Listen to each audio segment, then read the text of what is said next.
Et on se retrouve sur le plateau de TV Finance avec David Turcage. Bonjour. Bonjour. Vous êtes le président de High Wave Capital. Alors, cet indice parisien, on le disait, c'est ressaisi hier dans un contexte de faible variation et en attendant un nouveau catalyseur, vraisemblablement demain, avec l'indice d'inflation américain.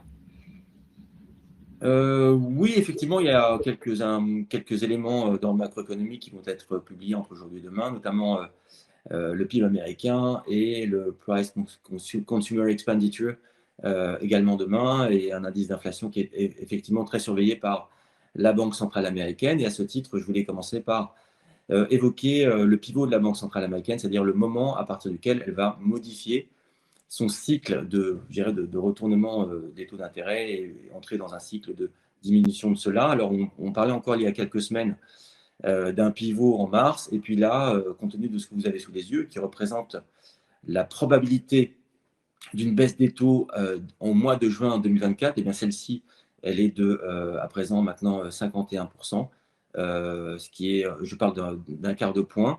Et donc, même en juin, pour l'instant, ce que l'on observe, c'est que la probabilité de baisse des taux à la fin du premier semestre n'est pas vraiment encore dans les cours, semble-t-il. Ça pourrait être repoussé à plus loin, compte tenu justement de la robustesse de l'économie américaine et d'une inflation qui reste quand même soutenue.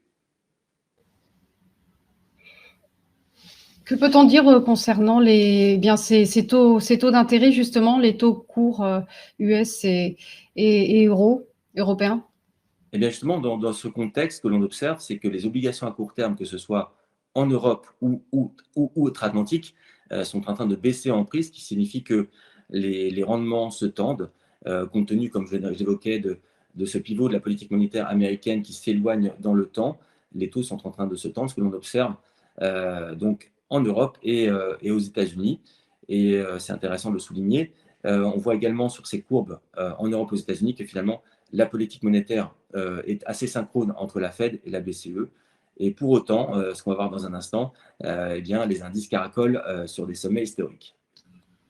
Donc, on évoquait justement le CAC 40 qui a libéré un nouveau potentiel de hausse. Oui, effectivement, il évoluait au sein d'un vaste trading range tout au long de l'année 2023.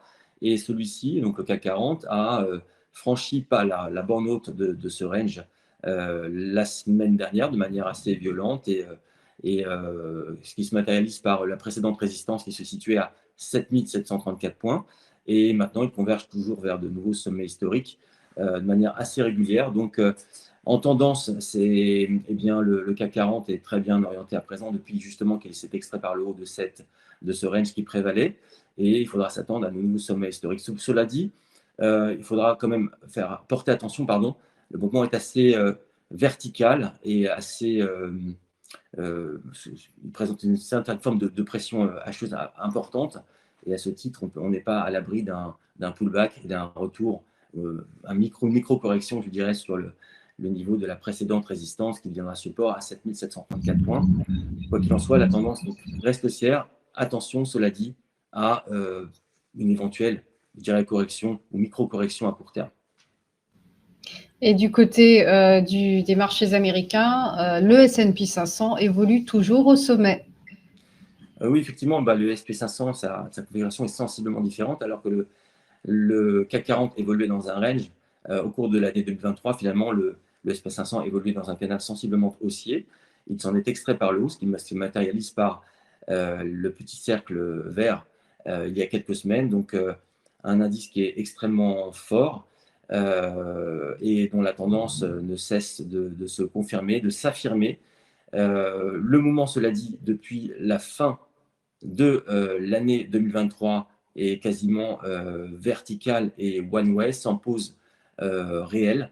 Et donc, on peut dire que ce mouvement, d'un point de vue technique, est malsain, c'est-à-dire que lorsque le marché évolue comme ça de manière quasi verticale et continue, sans pause, ce n'est pas très bon pour, je dirais, pour la structure des prix, qui n'est pas très construite, mais bon, cela dit, comme l'évoquait lors de votre dernier analyste, il y a une pression acheteuse et une euphorie autour des valeurs liées à l'intelligence artificielle qui portent le marché.